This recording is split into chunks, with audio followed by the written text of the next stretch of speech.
जेन जी, ये शब्द आजकल आप हर जगह से सुनते ही रहते होंगे। चाहे आप रील स्क्रॉल कर रहे हो, चाहे कोई टेलीविजन शो देख रहे हो, उसमें जेन जी शब्द का इस्तेमाल बहुत ज्यादा होता है। आप में से कई लोग जानते ही होंगे कि जेन जी क्या है, यानी आज की जनरेशन। और इस जनरेशन में जितना ये मॉडर्न जनरेशन है ना, उतने ही सारा प्रॉब्लम भी इस जनरेशन में देखा जा रहा है। मैं एग्जैक्टली प्रॉब्लम टर्म यूज नहीं करना चाहती हूँ, लेकिन कई सारी ऐसी बातें हैं जो जेन जी के जहन में सवाल खड़े कर देती है। आप में से कई लोग ये भी जानते होंगे कि ये जो जेन जी है, ज्यादातर मेंटल हेल्थ इश्यूज इन्हीं में देखे भी जा रहे हैं। इसीलिए शायद जरूरी है कि आज की इस पीढ़ी को हम मेंटल हेल्थ अवेयरनेस दें। तो आज वीएनएम टीवी के मेंटल डाइट सेगमेंट में हम बात करने जा रहे हैं जेन जी और इससे जुड़े कई सारे सवाल जिसके जवाब आपको जानने जरूरी हैं। अगर आप पेरेंट्स हैं और आप ये शो देख रहे हैं, तो आपके लिए भी ये शो बहुत ज्यादा जरूरी होने वाला है, बहुत ज्यादा इंपॉर्टेंट होने वाला है। तो आज शुरू करेंगे जेन जी के इस टॉपिक के साथ और मेरे सवाल होंगे और जिसका जवाब देंगे हमारे गेस्ट सुवर्चला कश्यप मैम, जो कि एक ऑथर है, मेंटोर है, साथ ही साथ परिवर्तन ट्रांसफॉर्मेशनल हब की फाउंडर एंड डायरेक्टर हैं। तो सबसे पहले मैं आपका बहुत बहुत स्वागत करती हूँ मैम हमारे इस शो में। धन्यवाद राजवी, बहुत अच्छा टॉपिक लिया है आपने, मेंटल डाइट। अक्सर हम डाइट की बात करते हैं तो सिर्फ खाने पीने की बात दिमाग में आती है, बट मेंटल डाइट और जेन जी बहुत क्लोजली आई वुड से जुड़े हुए जी। आजकल सबसे ज्यादा जो पेरेंट्स हैं उनके दिमाग में भी यही क्वेश्चन रहता है। पहले जो पेरेंट्स थे वो जानते थे कि अब बच्चों को किस तरह से ट्रीट करना है, उन्हें कभी कभी डांट की जरूरत होती थी, कभी कभी प्यार की जरूरत होती थी, किस तरह से उन्हें ग्रो करना है वो अच्छे से जानते थे। लेकिन आजकल के पेरेंट्स कहीं ना कहीं कंफ्यूज हो जाते हैं, क्योंकि आज की जनरेशन, हम बहुत सारी खबरें भी सुनते रहते हैं कि अगर कुछ कह दिया तो उनकी मानसिक स्थिति इतनी ज्यादा कमजोर, मैं कहूंगी, कि वो कुछ गलत कदम उठा देते हैं।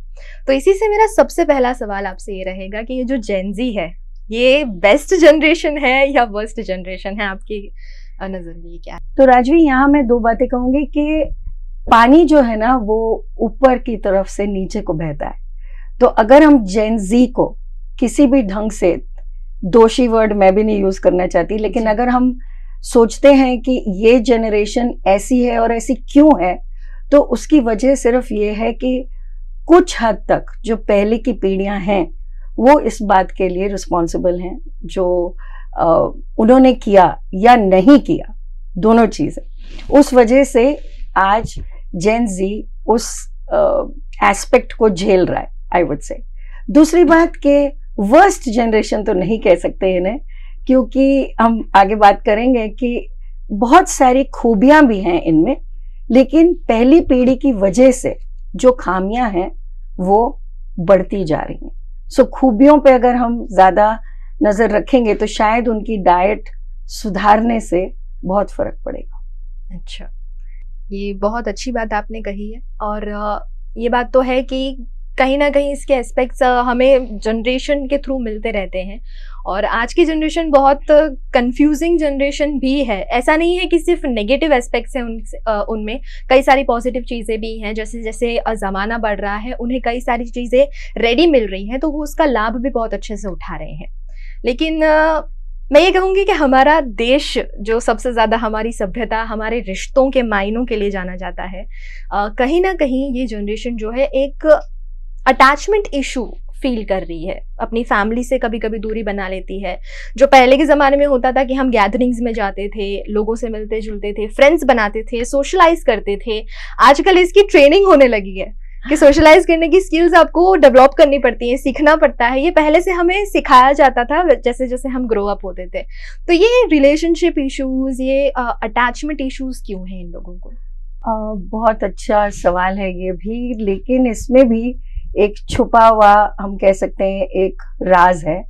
क्योंकि जेन जी जो है ना राजवी, वो डिजिटल नेटिव्स कहलाते हैं। डिजिटल नेटिव्स यानी कि जब से उनकी जनरेशन शुरू हुई तभी से डिजिटाइजेशन का जो बूम हुआ वो हुआ है।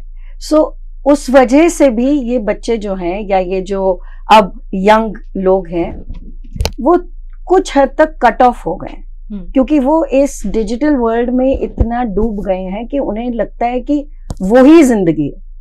सो रिलेशनशिप्स को लेके, अटैचमेंट को लेके थोड़े बहुत वो सिनिकल भी हो गए हैं, यानी सवाल उठाते हैं, क्योंकि उन्होंने अपने ही आंखों से देखा है और सुना भी है कि रिलेशनशिप्स बहुत जो पुरानी रिलेशनशिप्स थी उनमें खूबियां तो थी, पर वो मैं कह सकती हूँ कि एक तरह के कॉम्प्रोमाइजेस भी उसके साथ अटैच थे। सो ये जो जनरेशन है ये थोड़ी प्रैक्टिकल है, और वो प्रैक्टिकलिटी को नजर में रखते हुए थोड़े से उनके साथ थोड़ा सा ऐसा हो रहा है कि वो समझ नहीं पा रहे हैं कि अब हम अपने माँ बाप की तरह बने, हमारे ग्रैंड पेरेंट्स की तरह बने, या फिर हम एक अलग ही उड़ान उड़े। सो उनको सपोर्ट अगर हम सही ढंग से करेंगे उनकी भाषा में, देखिए उनकी भाषा में बात करना बहुत जरूरी है। एंड डिजिटल नेटिव्स मैं बार बार इसलिए कह रही हूँ क्योंकि आप भी देख रहे होंगे या हम एज अडल्ट्स भी, कि हम जब किसी चीज को देखते हैं तो हम उसको सच मानते हैं, सुनते हैं तो उसको सच मानते हैं, लेकिन उस पर हम किस तरह से एक्ट करते हैं वो हमारे हाथ में। सो इसलिए मुझे ये लगता है कि इस जनरेशन ने ये जान लिया है कि रिलेशनशिप्स कोट अनकोट में कुछ नहीं रखा। सो जी लो, मतलब इस मोमेंट को जी लो, रिलेशनशिप्स देखी जाएंगे। राइट, मतलब ये कहा जा सकता है कि एग्जैक्टली ये टर्म यूज करना सही नहीं होगा कि अटैचमेंट इश्यूज हैं, रिलेशनशिप इश्यूज हैं। बस इतना है कि क्योंकि उन्होंने अपनी फैमिलीज में कुछ ऐसी चीजें देख ली हैं, उस वजह से एक बाउंड्रीज वो मेंटेन करना अच्छे से जानते हैं, जो शायद हमारे पेरेंट्स ने नहीं बनाई या जरूरी नहीं समझी उनके वक्त में। लेकिन अब की जो जनरेशन है वो प्यार तो करना चाहती है, रिश्ते बनाना चाहती है, लेकिन अपनी एक बाउंड्री के साथ में कि अब जहां मेरी सेल्फ रिस्पेक्ट पे उंगली उठी वहां फिर मैं वो दायरा नहीं रखूंगी। ये चीज जेनजी समझता है अच्छे से, मतलब सेल्फ रिस्पेक्ट और रिलेशनशिप दोनों को मेंटेन करना एक धीरे धीरे करके उन्हें आ रहा है, ये कहा जा सकता है।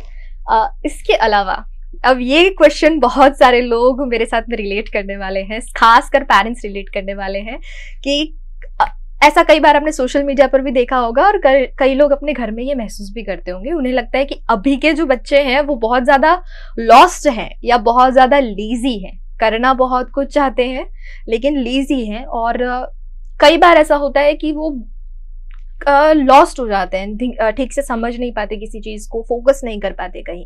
तो क्या ये सही है कि सच में वो लॉस्ट एंड लेजी है? लॉस्ट कुछ हद तक हम कह सकते हैं, और लेजी का जो खिताब हमने उन्हें दिया है तो उसके साथ साथ लेजी भी हमने ही बनाया। व्हेन आई से हमने, आई मीन अडल्ट्स ने। देखिए आपको छोटा सा एग्जांपल देती हूँ कि 3 साल का बच्चा या 2 साल का बच्चा जब होता है तो हम आजकल उसे इतना ज्यादा जो हम कहते हैं पैम्पर करते हैं, गुजराती में पंपाड़िए छे એવું कहिए, तो क्या हो रहा है कि हम उसको कोई गुंजाइश ही नहीं छोड़ रहे हैं उस बच्चे के लिए कि वो खुद कुछ कर पाए। सब कुछ हम उनके लिए कर रहे हैं। सो जब हम सब कुछ उनको करके दे रहे हैं या उन्हें सब कुछ बना बनाया मिल रहा है, तो फिर वो क्यों मतलब हिलेंगे भी अपनी कुर्सी से या अपनी जगह से। That's one thing. दूसरी बात कि लॉस्ट जरूर है, क्योंकि वो बहुत चीजों को, मतलब not entirely lost in the way as we understand it, but lost because वो बहुत चीजों को प्रोसेस नहीं कर पा रहे। वो देखते कुछ हैं और उनके जो माँ बाप हैं या टीचर्स हैं बोलते कुछ हैं और करते कुछ और हैं। सो ये जो गैप है करने में और कहने में, वो इन बच्चों को नजर आ रही है, और वो नजर जब आती है तो उनके जहन में सवाल उठते हैं कि ऐसा क्यों, लेकिन कोई सवाल का जवाब अडल्ट्स के पास है नहीं। इस वजह से ना ही तो वो कटे कटे रहते हैं, लेकिन उनको लगता है कि हम लॉस्ट ही ठीक है, अच्छा लेजी ही ठीक है। ये मेरा निजी मतलब मेरी निजी राय है, और मैं क्योंकि रोजमर्रा में ये देख रही हूँ और उनके साथ काम करती हूँ, so I can say that it's a fact. Right.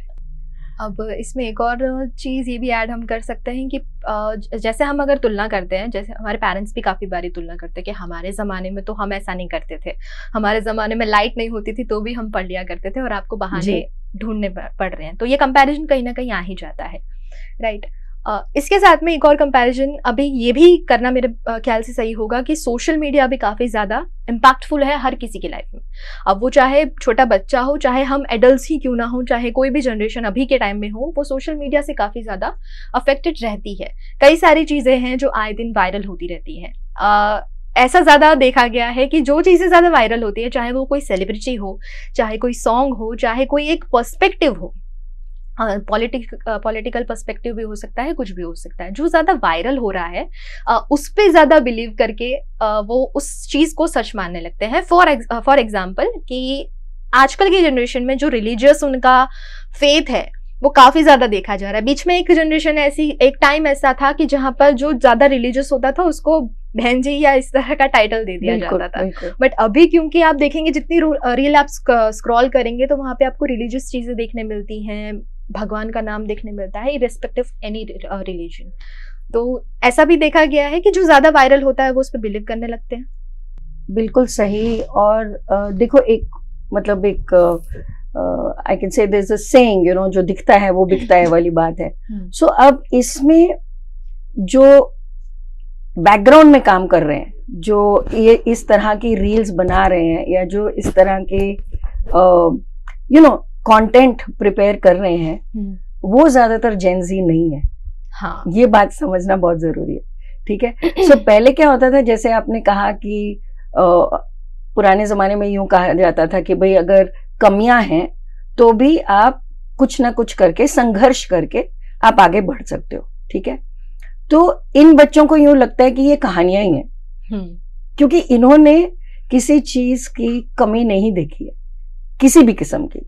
एक जनरलाइज्ड वे में मैं बोलती हूँ कि मतलब गरीब से गरीब परिवार भी ऐसा है, आप देखेंगे कि आजकल उनके पास एटलीस्ट एक किस्म का मोबाइल तो है।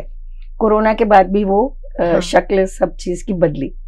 सो ये जो रिलीजियस आई वुड से बॉम्बार्डमेंट है हर जगह, that can actually be the need of somebody else, और उस चीज को एक अंजाम देने के लिए हम इस तरह का कंटेंट बना रहे हैं। एक बात वो हुई। दूसरी तरफ कंटेंट है सेलिब्रिटीज का, एक पॉश लाइफ का।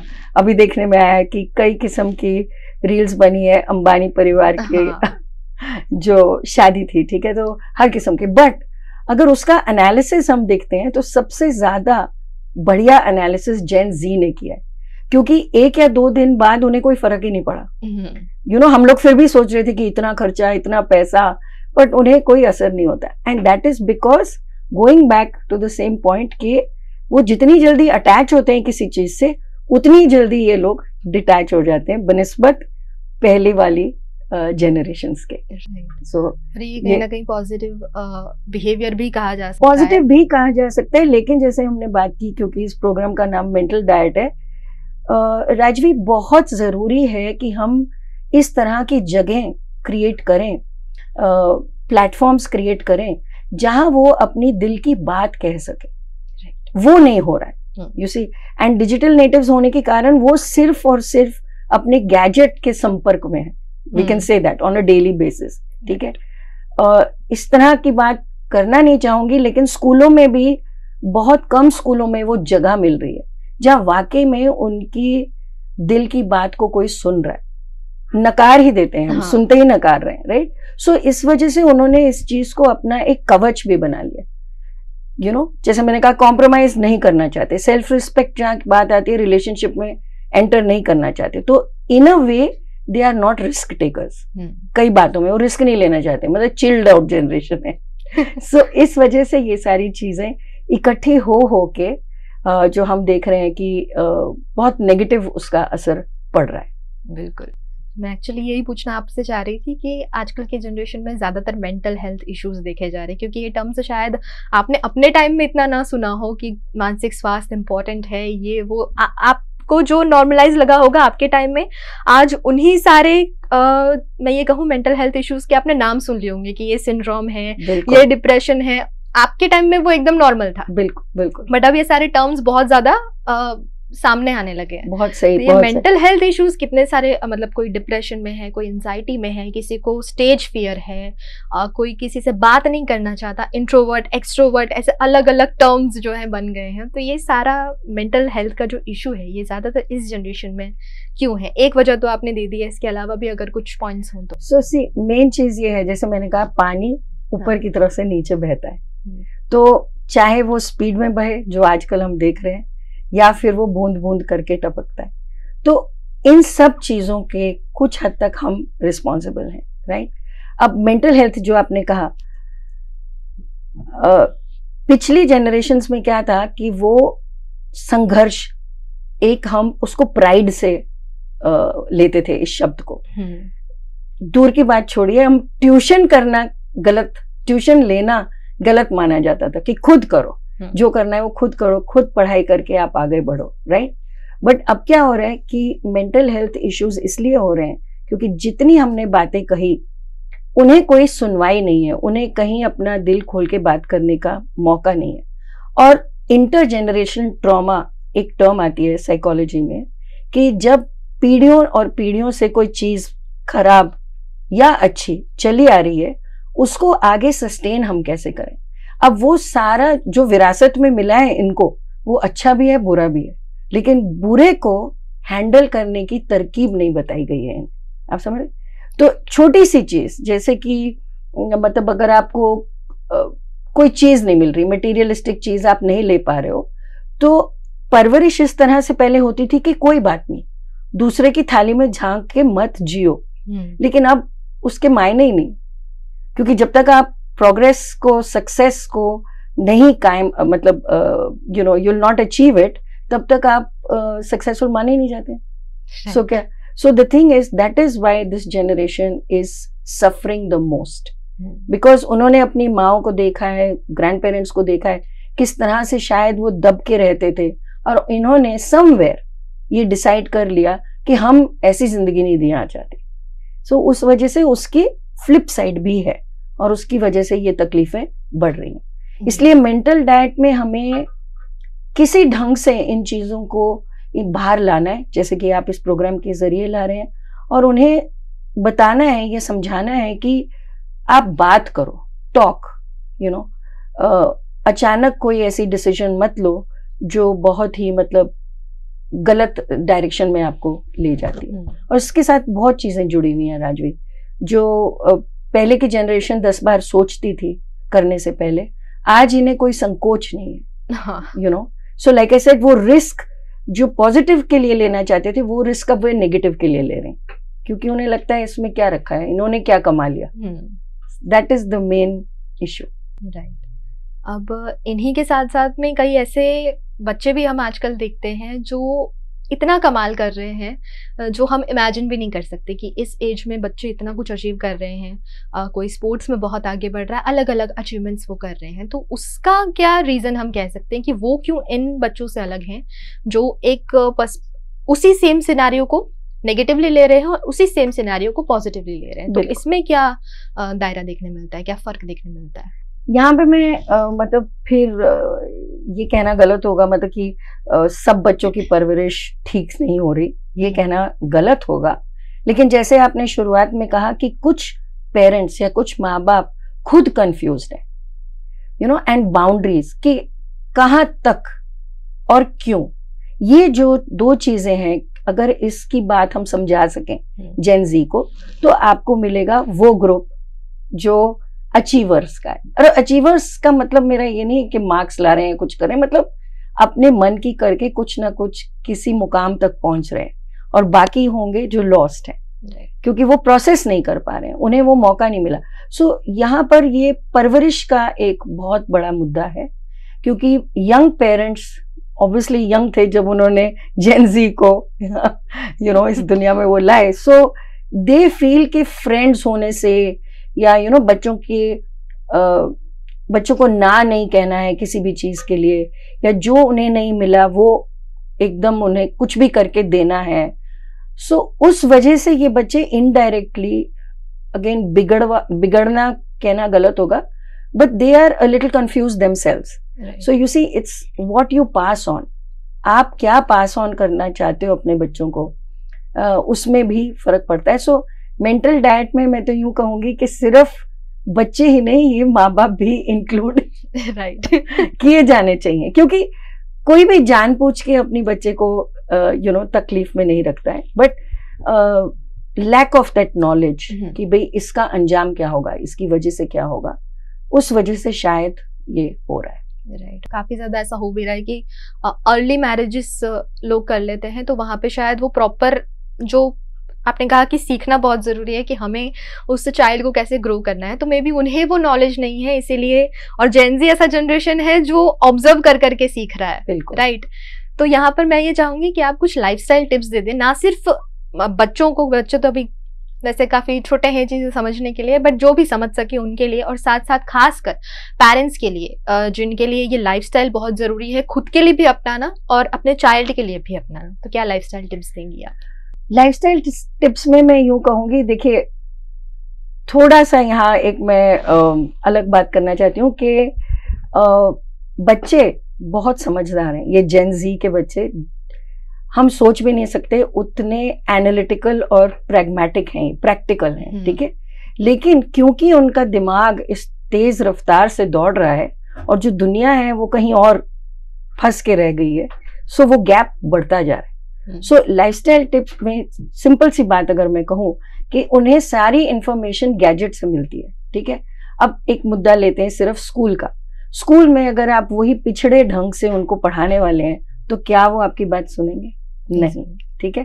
सो इसी ढंग से आजकल एक लाइफस्टाइल टिप जो पहली मैं दूंगी माँ बाप को, वो ये है कि कोशिश करिए कि आप उनके दिल तक पहुंच सकें, जानने की कोशिश करिए कि वो क्या चाहते हैं। और उसके लिए पहली टिप है कि आप सब इकट्ठे होके बात करें एक जगह पे, जैसे घूमने जाते हैं, what are we doing, either we are eating, ठीक है, और we are just freaking out somewhere बच्चों के साथ, पर वो जो एक मिलन होना चाहिए एक परिवार का, वो हो ही नहीं रहा है। So the first lifestyle change that has to be made is that know your own child, मतलब आप उन्हें पहचाने, उन्हें जाने, उनके साथ एक रिश्ता बनाए, and then you take it further. Second thing that I would say which is very important is कि माँ बाप को भी बाउंड्रीज क्रिएट करना आना चाहिए कि स्क्रीन टाइम इतना ज्यादा ना आप दें अपने बच्चों को, क्योंकि कई माँ बाप ऐसे हैं कि स्क्रीन टाइम इसलिए चाहते हैं बच्चों के लिए ताकि वो कहीं जा सकें, या वो कुछ कर सकें, राइट। तो फिर कैसे हम उस आदत को छुड़वाएंगे और कैसे हम सोचेंगे कि बच्चे वो करें जो हम चाहते हैं। So you have to be a role model हर ढंग से, चाहे आप टीचर हो, चाहे आप मेंटर हो, चाहे आप कुछ भी हो। सेकेंड लाइफस्टाइल टिप ये है। तीसरी, ये मैं कहूंगी तीसरी और शायद आखिर लाइफस्टाइल टिप ये होगी कि नजर रखें, लेकिन नजर रखने का मतलब मॉनिटर करें आप अपने बच्चों को, लेकिन ये नहीं है कि आप उनके पीछे हाथ धो के पड़ जाएं। Monitor in the sense you take into account कि उनके दोस्त कौन हैं, वो कहाँ जाते हैं, क्या करते हैं। Only then will you be able to give them examples उनके जिंदगी से जुड़े हुए। नहीं तो क्या है, अब जैसे सुदामा और कृष्ण की कहानी है, क्या आपको उसमें कोई मतलब दिलचस्पी होगी? आपको भी नहीं होगी राजवी, राइट। बिकॉज कृष्ण और सुदामा सुन के हम कुछ हद तक फ्रेंडशिप को हम इतना ज्यादा एक रोमांटिसाइज कर देते हैं, जो आजकल के बच्चों के साथ हुआ ही नहीं है, राइट। वो फ्रेंडशिप वैसी बनी ही नहीं है। सो लाइफस्टाइल चेंज करने का मतलब इनके लिए यूं है कि थोड़ा सा उन्हें समझें, और सिर्फ आप जो सोचते हैं उसे मत उनके सामने रखिए, बट वो क्या सोचते हैं उस चीज को आप थोड़ा सा शेयर करें, राइट।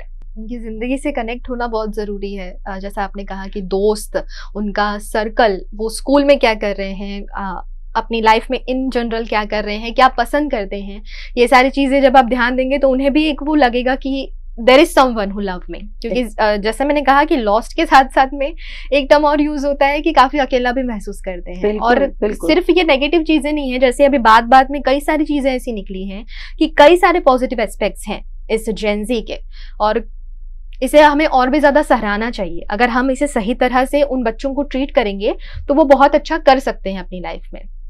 हर जनरेशन अलग होती है और हर जनरेशन अलग तरह से सोचती है, हर जनरेशन अलग तरह से अपने आप को ग्रो करती है। ये जनरेशन ऐसी है जो सेल्फ लव, सेल्फ रिस्पेक्ट और एक बाउंड्री जो हम सबको आनी चाहिए, चाहे वो किसी भी एज का हो, हम सब में ये चीज होनी चाहिए, वो जेन ज़ी पहले से ही सीख लेती है, या तो ऑब्जर्व करके और या तो कहीं ना कहीं हमारे कुछ ऐसे पेरेंट्स भी हैं जो ये चीजें सिखा देते हैं। और ये एक बहुत अच्छी चीज है, पॉजिटिव एस्पेक्ट है ये जेन ज़ी का। तो आज अच्छी बुरी सारी बातें हमने जान ली हैं और उम्मीद करते हैं कि आज जो बातें हुई, जो टिप्स हमने आपको दी हैं, आप वो टिप्स को फॉलो करेंगे और अपने घर में जो भी बच्चे हैं, जितने भी आसपास के लोग हैं, उन्हें समझेंगे, उन्हें और भी ज़्यादा आगे किस तरह से बढ़ाया जाए, इसमें पूरी की पूरी मदद करेंगे। उम्मीद करते हैं आज का मेंटल डाइट का एपिसोड आपको काफ़ी पसंद आया होगा। मैं बहुत बहुत शुक्रिया आपका करना चाहूँगी मैम। आपने सारे सवालों का बहुत इजी लैंग्वेज में जवाब दे दिया है, जो बहुत ज़रूरी है आजकल सभी को जानना। तो उम्मीद करते हैं आज का ये एपिसोड आप सभी को पसंद आया है। अगर आपके कोई भी सवाल है तो आप हमसे कमेंट सेक्शन में पूछ सकते हैं। हम मैम से पूछकर आपको उसका जवाब जरूर देंगे। हम भी चाहते हैं आपको एक्यूरेट आंसर्स मिले, इसलिए हम हमेशा एक्सपर्ट से ही आपके आंसर्स आप तक पहुंचाते हैं। तो फिर से मिलेंगे अगले गुरुवार मेंटल डाइट के एक और एपिसोड के साथ। मानसिक स्वास्थ्य उतना ही जरूरी है जितना शारीरिक स्वास्थ्य। मेंटल हेल्थ से जुड़ी सभी बातें ध्यान में रखकर अपना और अपनों का ख्याल रखना जरूरी है, क्योंकि जब मानसिक तौर पर आप स्वस्थ होंगे तभी अपने आप को और समाज को आगे बढ़ाने में सक्षम होंगे। इसी सोच से वीएनएम टीवी का VNM foundation mental health awareness पर काम कर रहा है। अपने पहल प्रोजेक्ट के जरिए आने वाली पीढ़ी को मानसिक स्वास्थ्य और इससे जुड़ी जरूरी बातों से रूबरू करा रहा है। ये प्रोजेक्ट नगर प्राथमिक शिक्षा समिति की चुनी हुई एक स्कूल में कार्यरत है। उभरते हुए कल यानी इन बच्चों को मानसिक स्वास्थ्य के बारे में अवगत कराया जा रहा है। इसी के चलते हमारी और हमारी टीम की ये कोशिश है, सभी स्वस्थ रहें, खुश रहें और देखते रहें वीएनएम।